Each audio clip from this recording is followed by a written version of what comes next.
What was the hardest single day of your life? I can't recollect one particular day and give you like the day and the time, but I do remember days where I laid in bed and I didn't ever want to get out of bed.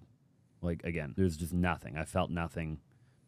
Life meant nothing. And there was a few times, man, where like I didn't think I was going to get back up out of bed. I think there's been times in my life many years ago now where like I didn't know why I was here. And I was just all drugged up on drugs that I was prescribed by doctors. They said I was all jacked up. They're like, you need to take Xanax, you need to take this and that. And I just got so numb and dull. And there's definitely a couple times probably where like that should have been it. And that's another reason I believe in God. I think there's probably been 4 or 5 times in my life for sure where that should have been it. Like 1,000,000%. It should have been the end of it. I should not have lived another day. And so I think when that happens to a human being enough times, you're kind of forced to believe in something because you're like, why am I here, man? Somebody picked me up and grabbed me and pulled me up. Life's probably better today. Yeah. It seemed like you have a lot more purpose and fulfillment than back then.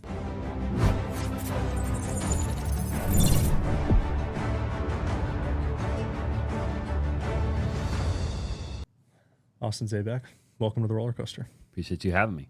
Thanks for letting us use your studio today. It's a really nice setup. I want to dive right in. One thing I've known about you since I've known you for 6 or 7 years is that you're a hard charger, one of the hardest charging guys that I know just in life. Why do you do that? Why do you push so hard? Well, I mean, it depends on how deep you want to go, you know, how much you want to peel back the onion. I mean, I think that a lot of it's just the way that I'm wired, you know, like I push that hard in every area of my life. I'm an all or nothing kind of guy. Kind of always have been since I was a little kid. You know, I'm very much like, I can't do anything halfway. So like I'll either do it 100% or I won't do it at all, you know? And it really carries to every area of my life. Like, and I'm willing to delay the gratification completely until I can do it 100%, you know?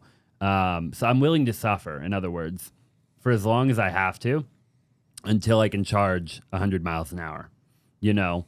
And I've always been that way with everything in my life, you know, like if I can't afford a nice car, like I'm the guy that'll drive a moped until I can buy the Lambo. Like I don't like the in-between car, you know, like it's just so in every area of my life, right? Like, you know, I'm very much like an all or nothing kind of guy. And I just charge, I run. And also I think like, you know, I've always made up where I've lacked in terms of like education or whatever, right? And just hard work. You know, like I was always taught when I was a kid, like, you know, somebody else might be smarter than me, but I'll outwork them 100 times out of 100, you know, and they won't beat me because I'll outwork them, right? And they might be smart, but then they'll be lazy or they'll have a big ego or they'll, you know, whatever, you know?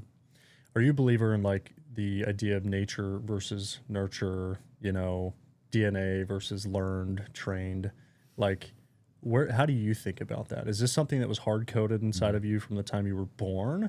Was this, you know, nurtured in you from the time you were younger, right? I know a little bit about your experience being raised predominantly by, I think, your grandparents, right? So how do you think about the nature versus nurture conversation?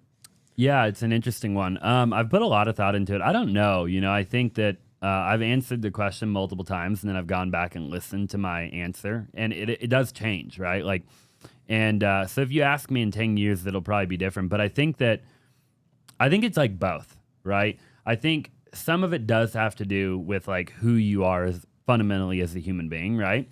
But I do think a lot of it is just like how you were raised and what you were around when you were a kid. And like, and I think some of it is just like, dude, like, it's just odds too. Like, you know, like, how are you going to turn out the way?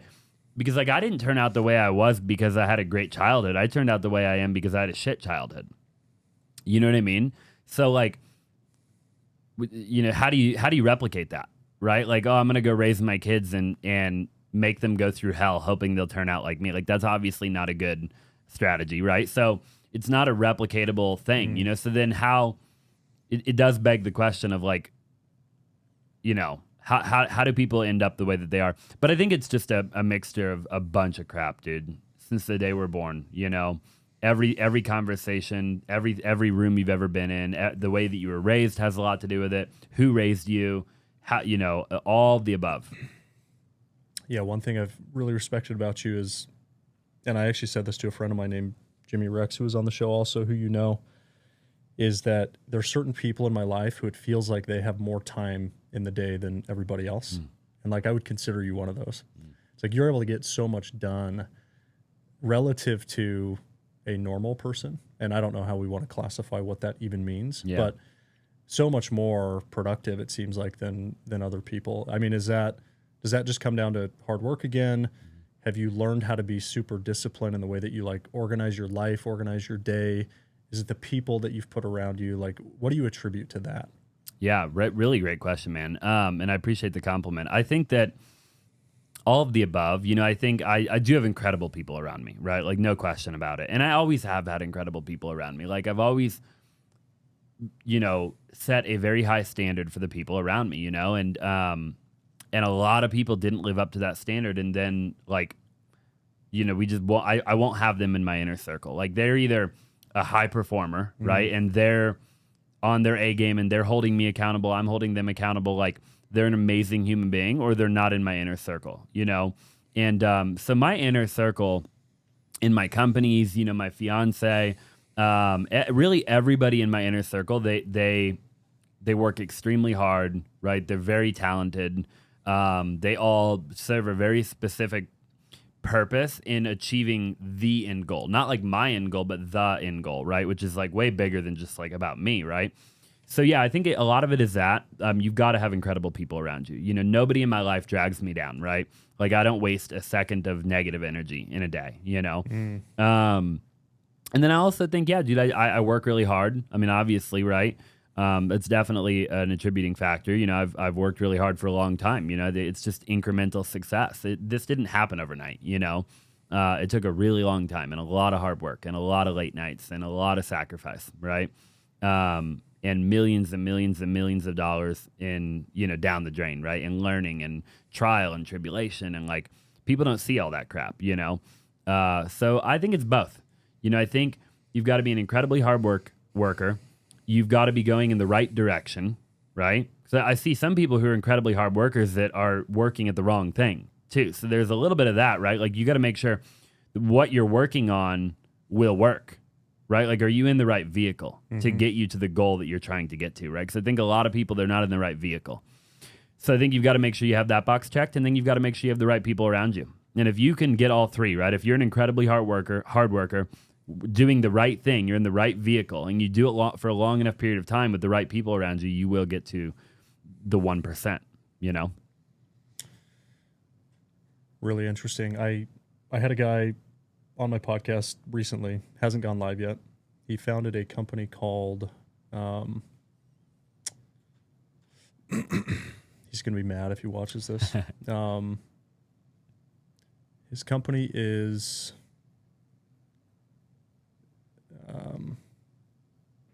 what's Weisstra's company called? Freshly. Okay. So you ever had meals delivered? I've actually had Freshly before. Okay. Yeah. So biggest meal delivery company in the world. We're going to cut out that long pause because he's going to be pissed. But he found a company called Freshly. It was acquired by Nestle for $1.5 billion. And we went through and we talked about what is actually required to be part of that 1%, that top 1%. And we had a little debate. And the debate was, for me, is it possible to have balance while obtaining 1% status? And what was his take? His take was absolutely not. 0.0% chance that you can have balance while, and so I play devil's advocate, and I'm still on the fence as to what I actually believe on this. Yeah. What I want to believe is, yeah, it's possible, and yes, if you have balance and you have time to yourself and you do the things you want to do and you take care of your health and your relationships, that it actually gives you a competitive advantage in the workplace.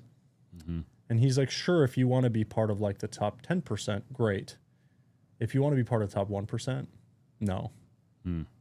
Like everything is your work, all your time, all your energy, all your et cetera, et cetera. So where do you stand on that?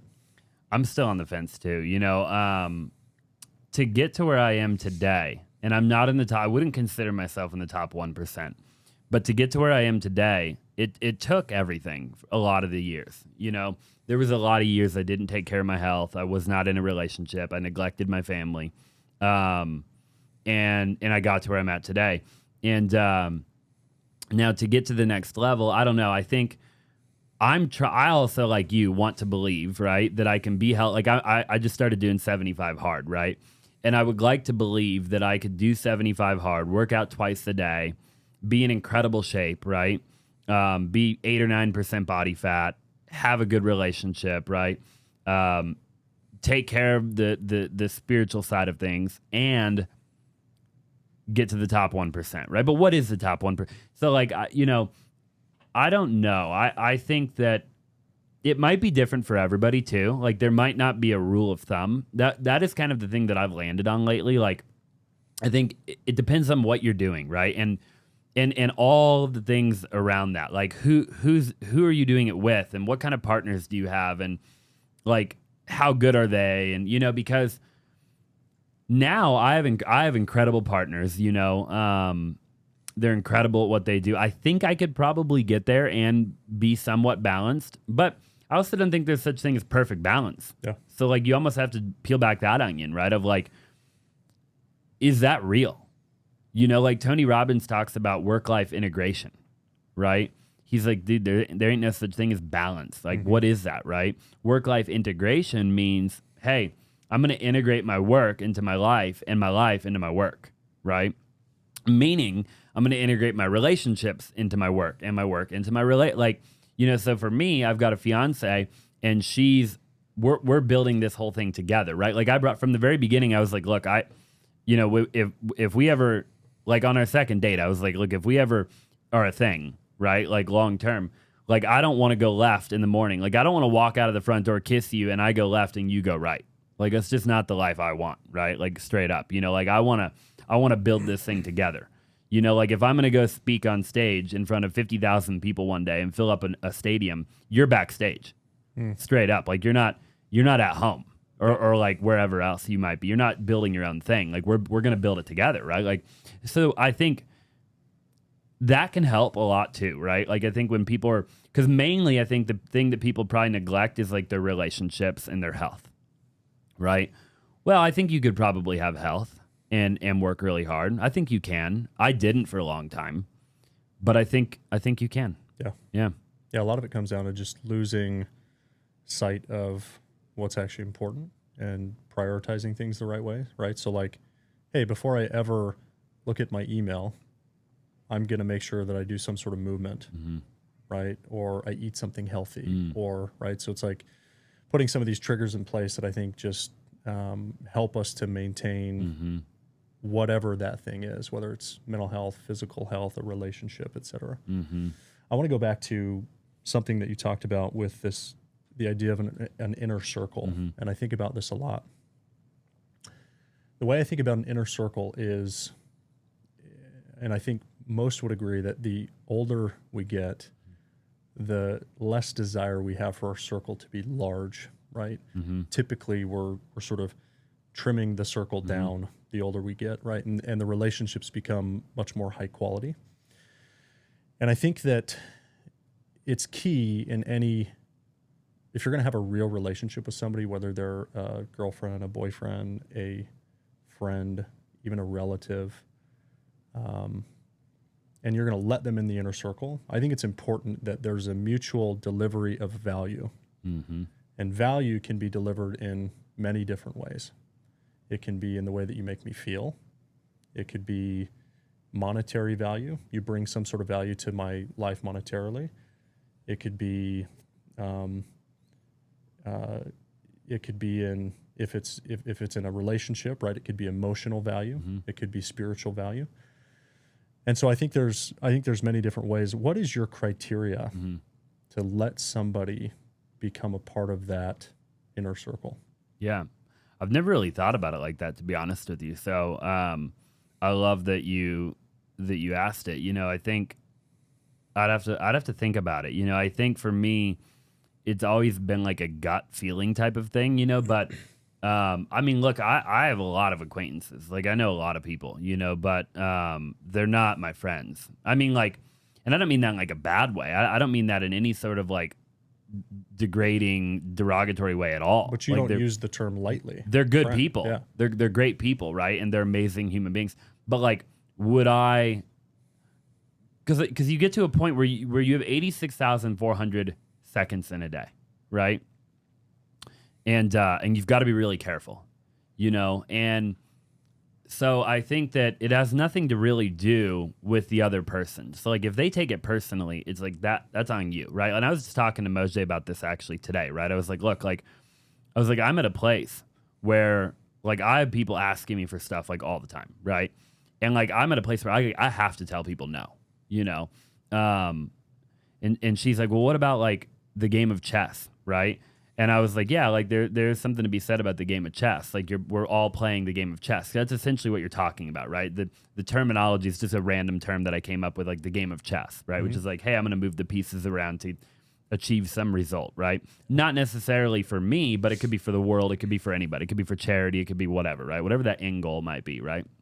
And I was like, well, I just got to own that game of chess because like I don't even want to be a player in it anymore. Like if I'm still playing the game, then I got, and so all that to say, I think that you're right. I think that gut decision that I've been making for so many years really was probably a logical decision that like underneath of that, there's probably been parameters all along. I just wasn't consciously thinking of that, right? Yeah. Like, is there value here long-term mutually, right? Can I bring them value? There's people, Tyler, that I haven't let into my circle, not because I don't think they'll bring me value. I know they'll bring me value, but because I don't think I'm ready yet to bring them value. And so therefore, I have the emotional wherewithal. Now get this, right? Because a lot of people aren't thinking like this, right? Everybody out there right now just wants to, we talked about on the last podcast where I interviewed you. They DM you, they want to pick your brain, right? Take. Can I pick your brain? Can I, like, without even thinking about it, right? Me, on the other hand, there are people that I have not gotten onto my podcast because I don't believe I'm ready for them. And not in some self-limiting belief type of way. Not because I don't think I could, right? I know I could. I could do it right now. I could pull it off right now. I have the people that know the people. I could send the text. I could make the call, right? But I don't believe that it would be a sustainable relationship. And I'm really looking to build a sustainable relationship with a human being like that, right? So I don't want them on my podcast to shake their hand, film a podcast, and then not talk to him for 2 or 3 years. Yeah. I want them on my podcast when I'm ready to shake their hand and I know I'm at a place where I'm on their level. Like I can actually bring that. We could be friends today. Yeah. Right. So all that to go back to your initial question of like, I love what you said, about it being mutually beneficial for both people involved, So I think you really have to have discernment to know it's not just about, are they bringing me value? Half of the equation is how can I bring them value? Right. So I love it, dude. I think absolutely you have to have it goes back to the standards, right? I have to have very high standards of who I let into my inner circle. And again, just because we don't have a lot of time, dude. For sure. Really well said. That goes to the inverse of this, which is how and when do you decide to cut somebody out of the circle? Mm-hmm. I think this is one of the most difficult things in a man or woman's life is I have this circle, I have this person, I've invested a lot of time and energy into this person. They've done the same in return. We've had this great relationship. We've gotten to this point. And sometimes there's an event that happens that separates the two of you. Sometimes there's not. Sometimes you're climbing, they're staying stagnant. Right? So how do you decide when it's time to break up? And I think, by the way, you had a business partner in the past that I thought you were inseparable to. I thought you and this dude were going to go to the grave together. And I don't think you are anymore. We're right? definitely not, yeah. Talk to me about how you make that decision. I've done that multiple times, by the way. Yeah. I think that when it's over, dude. When you're done, you're done. I've never had a problem. Again, it goes back to what I said in the beginning. I'm an all or nothing kind of guy. Yeah. You know, so I'm the guy where like if I wake up one day and it's been kind of weighing on me, like, dude, like there's no more value in this relationship, right? It's not that they're a bad person. It's not that I won't be there for them. If they call me and they need something, they need to be talked off a ledge or they need help, they need advice, I'm there. I'll try to be there for everybody if I can, right? But not on an intimate, deep, everyday level type of thing, you know? So it's not like I just want to cut somebody out of my life and it's like, screw you, burn the bridge. Not that type of thing, right? But yeah, dude, there's been a lot of times, you know, where I've woken up and I'm like, I'm better than this. Like I got. They're at the end of the road. To what you said, they're at the end of the road. At least they are right now. I don't know what the future has for them. I don't want to judge. I'm not the guy. I'm not the judge or the jury. But I do know that I've got to go right now, and they've got to go left, and therefore I'm going to be the one to just end it, right? And I've done that many times, and I've done it just like that every time. It's never been some long drawn out thing. You know, I'll make the phone call. I'll do what I have to do. I'll say, hey, it's just not the right thing. I'll leave the bridge. Will stay perfectly intact, right? And that's it. That's the end of it. You know, so I think, how do you decide? Well, it goes back to what we were talking about. You know, like where I think I got to a point where like it's either a lot of it, dude, is such an innate gut feeling. I think too. Like if somebody's listening right now. I've always listened to my gut, right? And you can call that God. It depends on who's listening, right? So for me, I'm a man of faith. I believe in God, right? So a lot of my gut is really probably the Holy Spirit, right? Or God, right? Telling me like, hey, you know, for somebody else, it might be the universe. It might be the law of attraction, whatever that is to them, right? Whatever their God or their creator, right? But if I follow that, I typically always make the right decision. You know, so my recommendation for people would just be, what have you been feeling lately? If you felt that long enough and you're at the level that you should be at, like there's not a bunch of work that you need to do, because you don't want to make the mistake of like, I have this feeling, you know, and then because what I've seen before is people will think like, man, like, you know, I'm too good for the relationship, or I'm better, I deserve more, or whatever the case is. And in reality, they're the ones that need to do all the work. So you've got to be careful that's not you either, though, right? You've got to really make sure you look in that mirror. You know, so like the relationship that you're talking about in particular, right? I looked in the mirror for quite a while, right? And I didn't just take like the moment I felt my gut tell me, I wasn't like that day I made the decision, right? I waited a while, right? Not too long, but not too short, just the perfect amount of time. And I looked in the mirror, and you start to look really hard in the mirror, and you say, okay, you know, who am I, right? What do I stand for? What do I believe in? You know, where am I going? Where am I headed? What calling do I have on my life? What am I here to do? Like, what is it all for, right? What am I capable of? Like, really, right? And then you look at that other person, and you start asking the same questions. You really got to dig deep and get honest, though, right? And then at the end of that conversation, that internal dialogue, you're going to come up with a decision, right? And it's just going to feel right, dude. And if it feels right, you end it and you walk away and you never look back. Amazing. One of the hardest things probably for people to do, but maybe the most important. That doesn't seem right, but very important. High up there. Part of life, right? Yeah. You talked about the fact that as a child you went through a lot. I think you used the word hell specifically. And Jordan Peterson talks about when you're witnessing your child about to fail, it's actually better that you don't save them, that you let them fail. And after they've failed, then you pick them up and you say, what'd you learn, right? Mm-hmm. Basically. Yeah. And from a very young age. Hey, my 2-year-old's about to step off a ledge. I know they're going to smack their face. We're gonna let this happen. Now that can get pretty extreme, right? Like you said, hey, we shouldn't like put our kids through hell because it's going to allow them to end up in a good place at some point.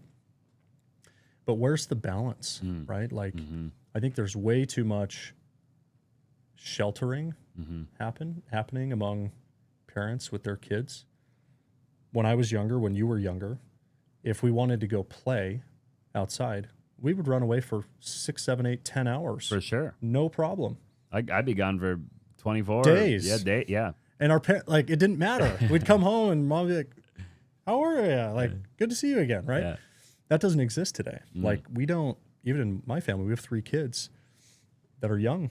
And it's not like we happen to live in a very private, gated community. So it's like they're fine to go play. But my wife would never let them just like leave the community. Right. And so there's this level of shelter. And I don't know that it's right. I don't know that that's teaching our children the right thing, but there's a balance there. So I know you don't have children yet, but do you have an opinion on this? Yeah, I think that you've got to figure out a way to let them do their thing to a degree. You have to, man. You know, I don't think that somebody's going to comment on what I'm about to say for sure. A lot of people, and they're going to disagree. I don't think that the world got much worse since I was a kid to now. I think people just talk about it more because you have access. You can talk about it more, right? In terms of, and again, I'd have to go really dig into this to know for sure. So I want to be clear. This is just my opinion, right?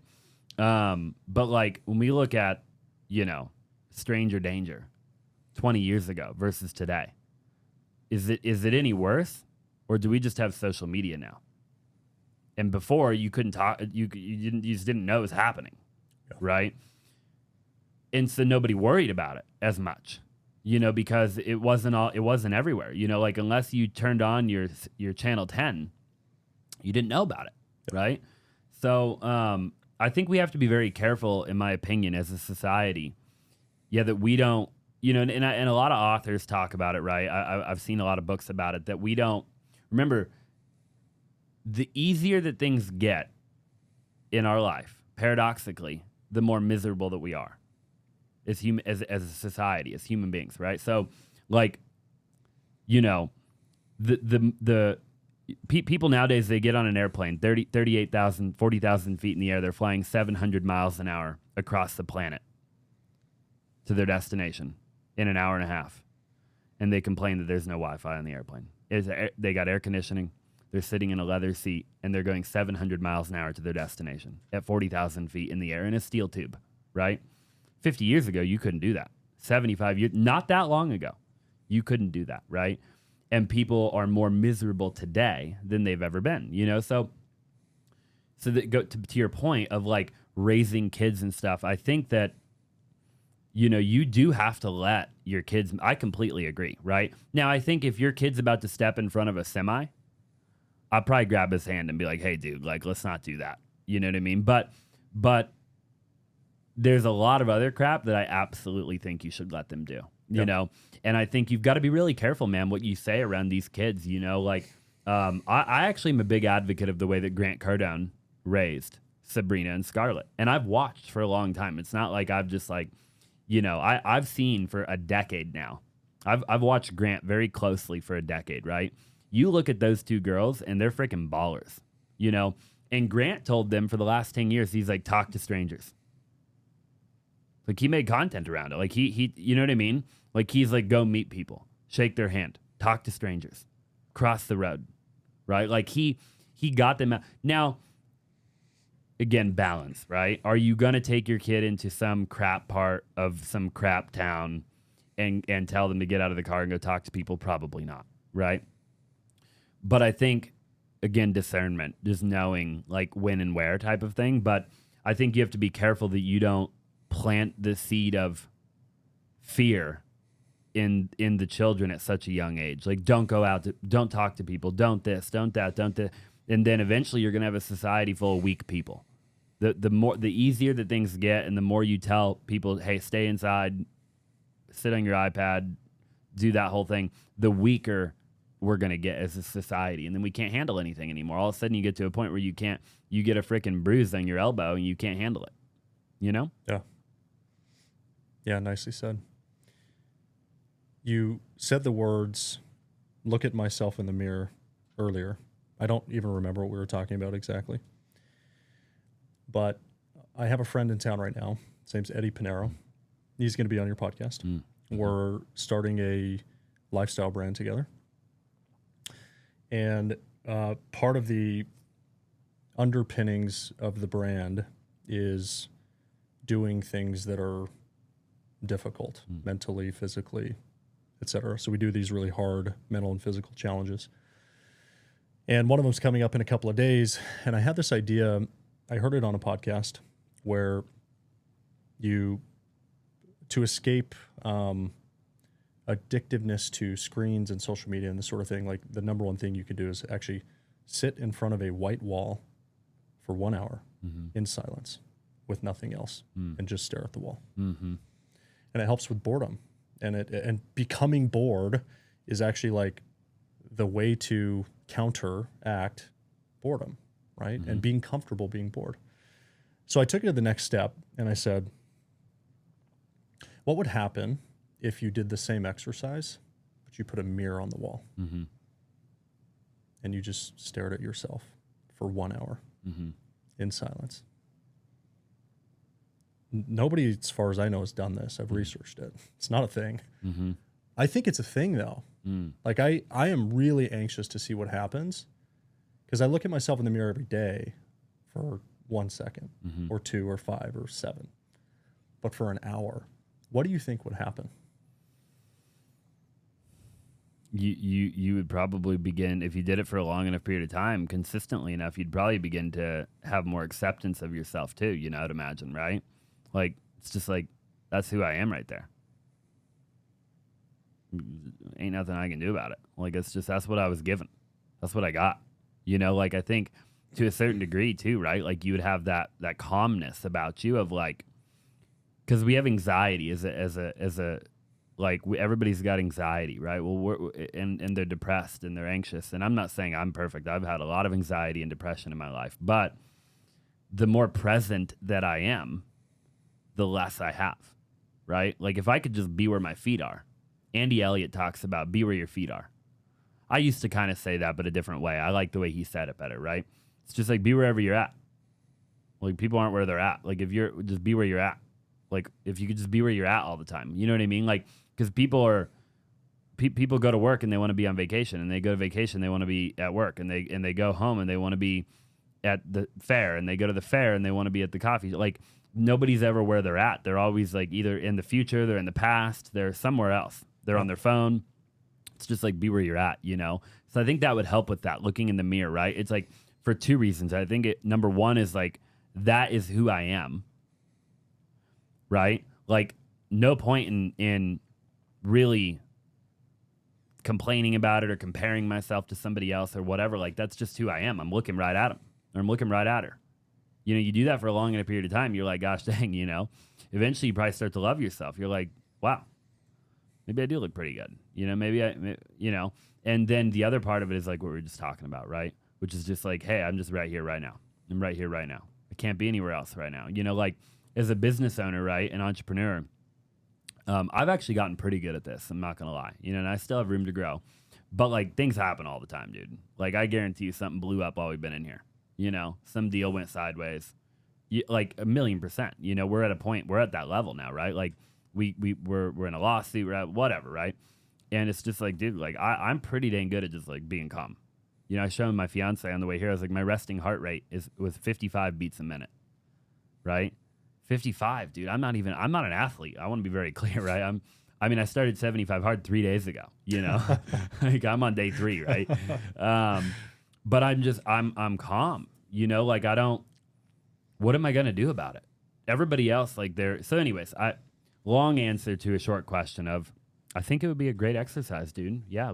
Sit, meditate, look at yourself in the mirror, stare at a wall, whatever you got to do. But the idea of sitting still, I love the idea of looking in the mirror. I'll let you know how it goes. Let me know, dude. I'd love to do it. You got to do like a white room, all white, everything, and all there is just a mirror. You know? Gnarly. Yeah. That'd be pretty cool. Yeah. Yeah. It's gonna be interesting for sure. So you work with your fiance. Congrats. You're getting married. She's delightful, by the way. And I think there's a lot of people who probably heard you say that and cringe, like, "Ooh, like what? He works with his fiance, his wife? Like that's crazy." Right? Yeah. You've seemed to make it work. Like, what advice do you have to people who are maybe working with a fiance or a girlfriend or a father or a brother? They're working with a family member, somebody they're very close to. How do you make that work? Because I think it's hard, and I think there's a myth that you shouldn't do that. Right? Yeah, for sure. You know, well, you got to do it with the right person. Step number one, right? Wouldn't work with anybody and everybody. You know, like I'm sure there's a lot of people I could have ended up with in some alternate universe that it's not Moj Day that it wouldn't have worked with. You know what I mean? Like we'd be freaking driving ourselves crazy. You know, so a lot of the credit has to go to her. I'm a difficult person to work with. You know, for sure. For anybody in my organization, right? I have an opinion. You know, a lot of times, and yeah, you know, so I'm probably a tough person to work with. You know, high standard for everybody and everything. You know what I mean? Like if you're slacking off, I'll tell you right to your face. I don't care who you are. I'm that guy. You know, in a nice way, obviously, but yeah, dude, I love it, man. I can't imagine the alternative actually. So like contrary to what like they're saying, like I can't imagine where they're coming from. I can't imagine a world where I didn't work with her, you know? Yeah. So I think it's just perspective, right? Like they were raised probably differently or they have some trauma or baggage or like, and the other part of it too is like, if you can't spend all day, every day with your significant other, sounds like that's a problem to me.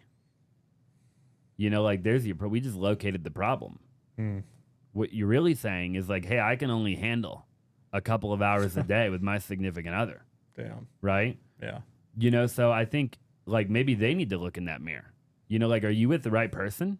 If you can't handle being around them all day, every day, why are you with them? Right? You know, so it's not to say that we don't get in an argument or that we don't fight or that we don't whatever. It's to say that we handle it pretty dang quick. Like if we get into it within 10 minutes, I'm like, all right, we got to figure out a way out of this whole thing. This is not fun, you know, and we figure it out, right? And you talk about it and you're working towards a common goal. So I think that's a big one, right? So you got to do it with the right person.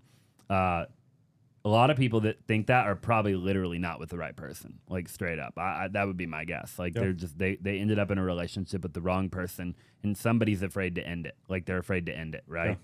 Yeah. You know, and then once you're in the relationship with the right person, a lot of it is just like getting clear on the goal, right? And we're still getting clear on the goal. You know, every day that target is moving, right? Like I know she wants to have kids soon and all of that, right? And we've got to figure out how that will look and feel, but we'll achieve that as a team, right? But we'll have to talk about it. Like when that day comes soon, right? Like we'll literally sit down and we'll draw that out. Like what will that look like? It's not just going to be some accident and then like we scramble to like find some half-assed solution, right? It's no, hey, like let's sit down and talk about everything. You know what I mean? Like let's really think it through. Well, okay, what's the goal? Okay, we're trying to, you know, I want to be a billionaire, right? Like, and not for me. I want to spend the first half of my life making $1 billion and the second half giving it away, right? Okay, so how do we navigate that, right? Like what will that look like? And so we figure it out as a team, you know, and we handle it and we take care of it, right? And I think the other part of it is just how you got to share the same foundation as your partner. Like you really do. So we both have faith, right?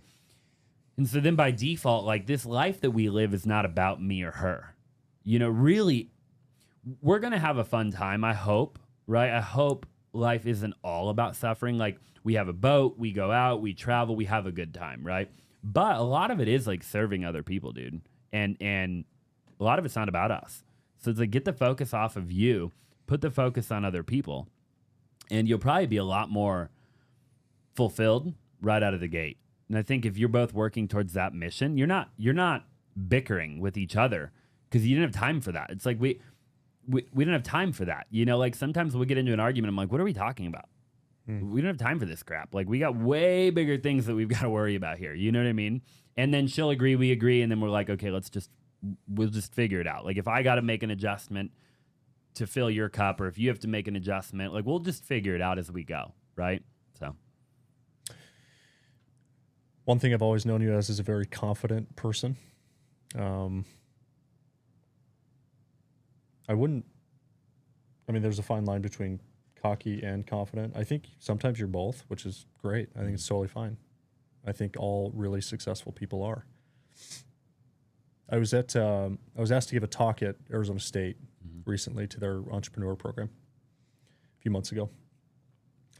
And I parked my car and I'm walking through the campus and I'm walking past hundreds of students and not even one of them made eye contact with me. Not even one.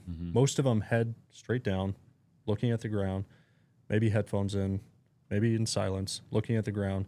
That's it. By the way, very few even talking to each other, just walking head down. Like, what is happening here? Like, it was very eye-opening to me. It's not how it was when I was in college. And I think there's like a confidence epidemic happening right now. Like, I feel like young people are just not confident. Like, if you ask them, like Grant said, go talk to a stranger, they'd be like, what? What do you mean? Talk? Like, with my mouth? Yeah. Right?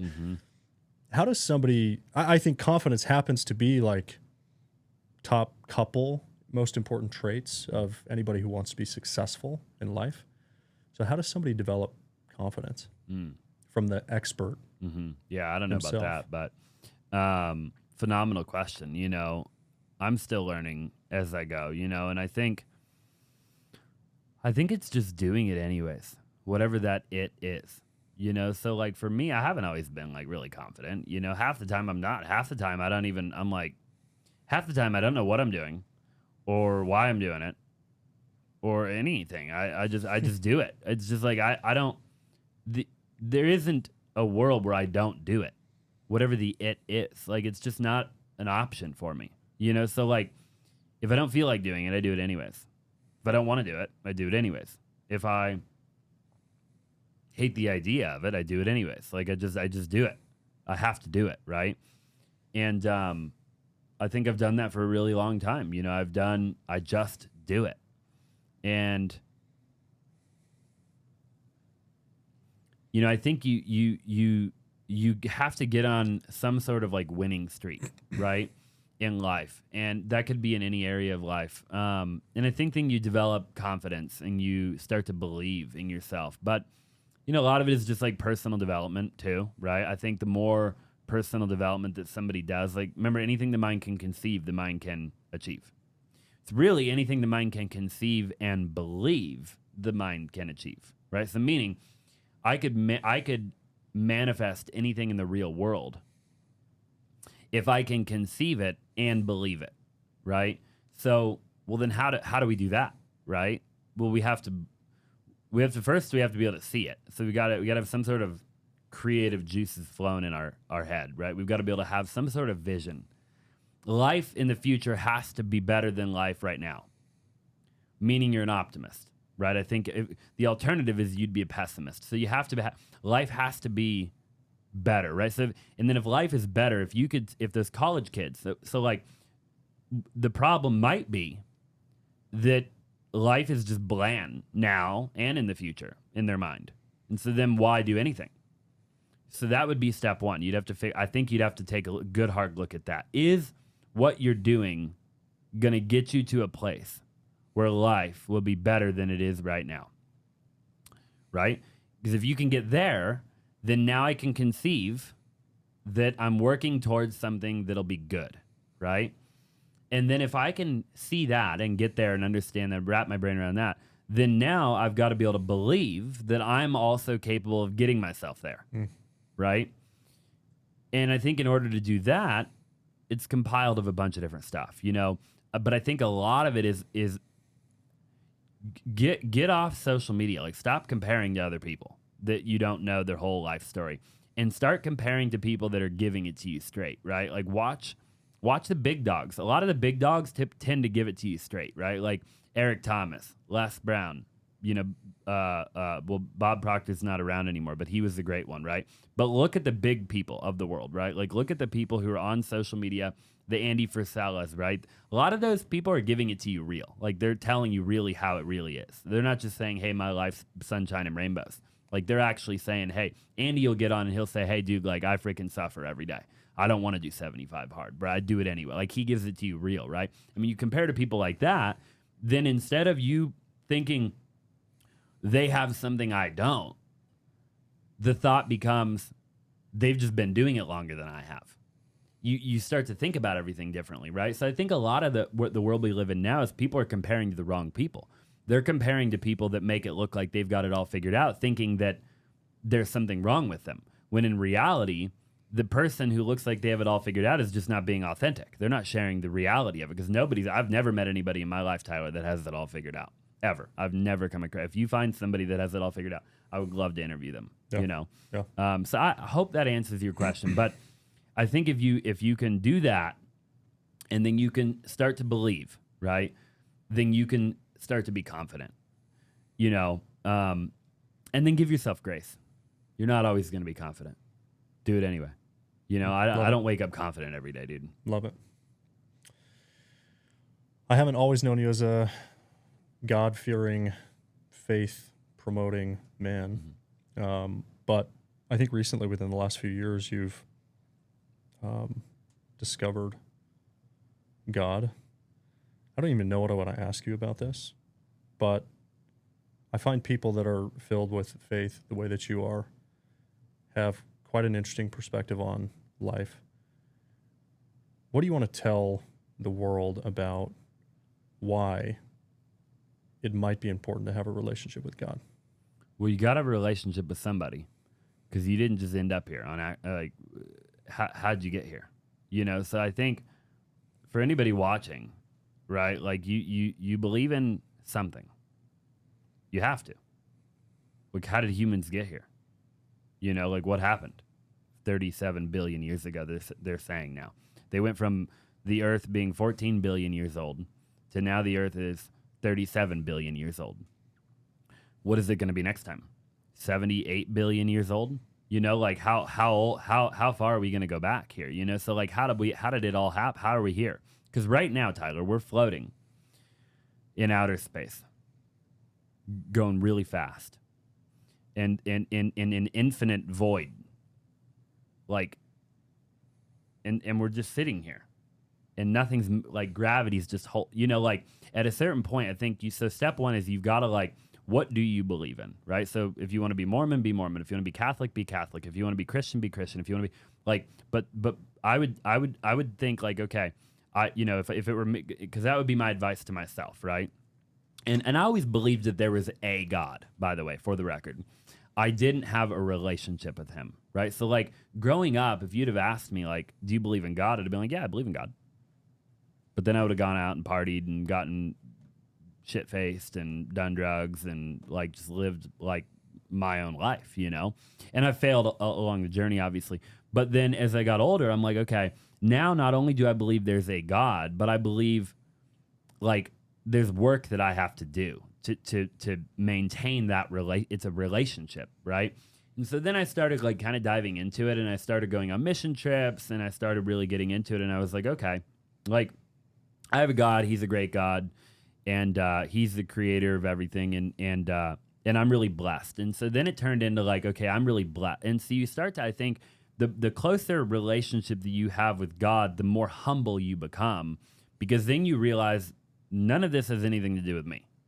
You know, like none of it. Not my talents, not what I'm, not my abilities, not the money I have in my bank account. Nothing. It was all given to me, right? And so then you start to think, well, then I've got to be a good steward of all of that.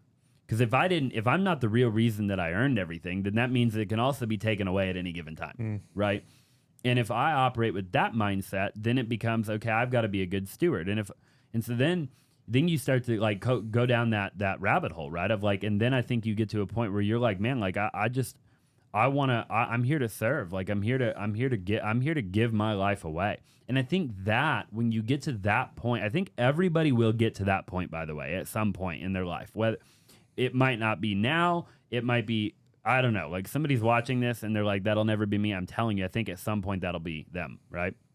Because I think at some point, what is it all for if we don't believe in some God, right? Like, why are we all here? Just to make as much money as we can and drive nice cars and die?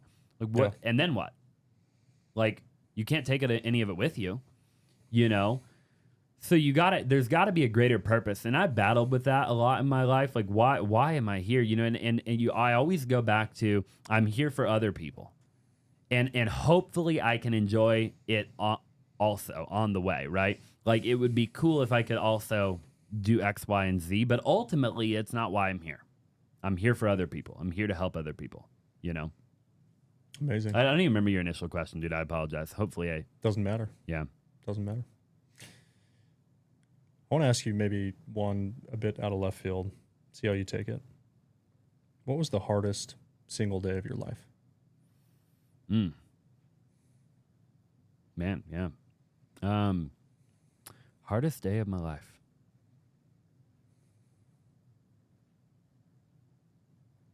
I've had a lot of hard days.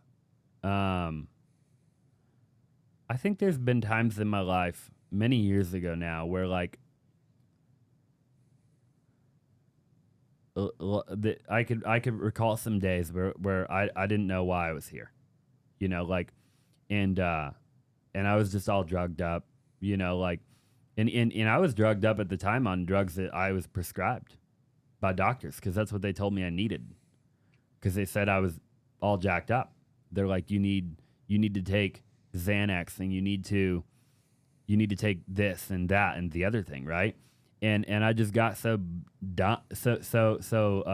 numb and dull, right? And there's definitely a couple times probably where like that should have been it, you know, like, and I didn't even really remember it all that well because it's just I've tried to block that out of my life, you know. But yeah, like, dude, and that's another reason I believe in God, man. You know, like, there's been many times in my life where I think there's probably been 4 or 5 times in my life for sure where that should have been it. Like 1,000,000%. Like, it should have been the end of it. I should not have lived another day, right? And so I think when that happens to a human being enough times, you're kind of forced to believe in something because you're like, dude, like, why am I here, man? You know, like, I should not be. Somebody picked me up and grabbed me and pulled me up, you know? I can't recollect one particular day and give you like the day and the time, but I do remember days where like I laid in bed, you know, and I didn't ever want to get out of bed. Like, again, you know, there's just nothing. I felt nothing. Life meant nothing, you know. And there was a few times, man, where like I didn't think I was going to get back up out of bed. You know, like there was a couple times where like, you know, yeah. Life's probably better today, you know. Yeah. Seemed like you have a lot more purpose and fulfillment than back then. It's really sad to think that there's millions of people probably in that same spot, you know. If not a lot more. I mean, pick a number, right? It's huge. You know, and you wish that those people could find the same sense of purpose or fulfillment that you found, that I found, right?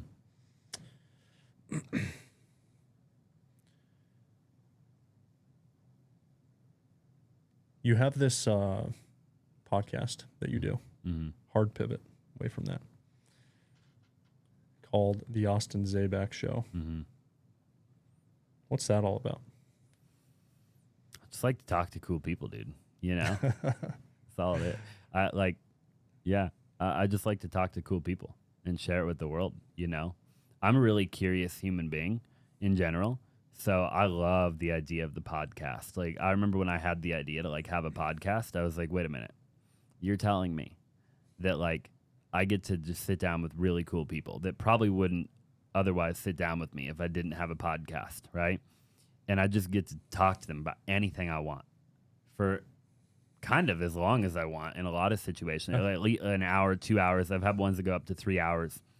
And then like and then also there's this other side benefit of like other people will watch it and that will like help me out. And then I'll get, you know, more known and, you know, so that's all it is, dude. I don't have, you know, I would eventually like to be one of the top podcasters in the world.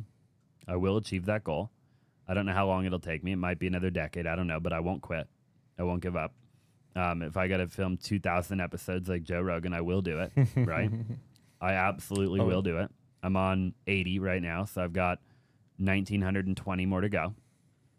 And I'll do it, dude. If I'm 45 years old by the time I accomplish that goal, then great. So be it. If I'm 35, cool, even better. Whatever, however long it takes. I want to talk to a lot of really cool people, and I want to do it in a lot cooler of a studio eventually. And and if I got to travel to people, I will. If they can come to me, great. But it's what it's all about, dude. Talk to cool people. Let's share honest truth with the world. You know, everything that we talked about today, right? Like, my hope is that we change. Somebody's listening and they pivot today, right now. They make a decision. Their paradigm changes forever.